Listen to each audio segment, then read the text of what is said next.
ଲଙ୍ଗଳେଶ୍ୱର ବଜାରରେ ଥିବା ସାହୁ ମିଠା ଦୋକାନରେ ସର୍ଟ ସର୍କିଟ ଯୋଗୁଁ ଲକ୍ଷାଧିକ ଟଙ୍କାର ସମ୍ପତ୍ତି ପୋଡ଼ି ପାଉଁଶ ହୋଇଯାଇଛି।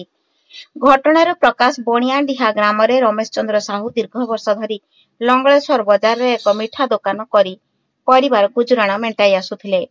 ଆଜି ଭୋର 4ଟା ସମୟରେ ଦୋକାନ ଘରୁ ଧୂଆଁ ବାହାରିବାରୁ ଲୋକମାନେ ଭୟଭୀତ ହୋଇ ଦୋକାନୀ ଶ୍ରୀ ସାହୁଙ୍କୁ ଖବର ଦେଇଥିଲେ।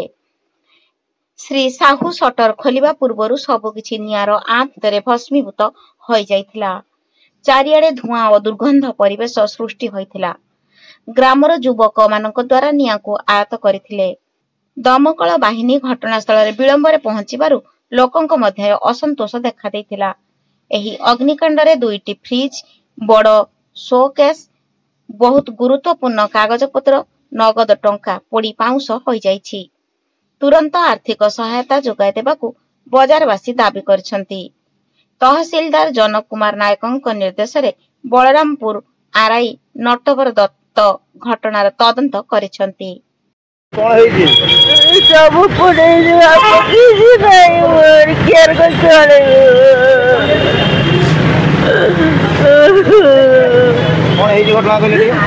ଘର ପୁଡେଇଛି, ଫ୍ରିଜ ଫ୍ରିଜ ପଇସା ଥିଲା 5,000 ଟଙ୍କା, ଆଜି 60,000-70,000 ଟଙ୍କା ଥିଲା, ଆଜି ଦିଆହେଇଥାନ୍ତା, କିଛି ନାହିଁ ବାବା। ସବୁ ପୁଡିକି ଧ୍ୱଂସ ହେଇଯାଇଛି। ବାଲିଆପାଳରୁ ଭୀଷ୍ମଚରଣ ମଲ୍ଲିକଙ୍କ ରିପୋର୍ଟ, ମୋବାଇଲ ଟିଭି।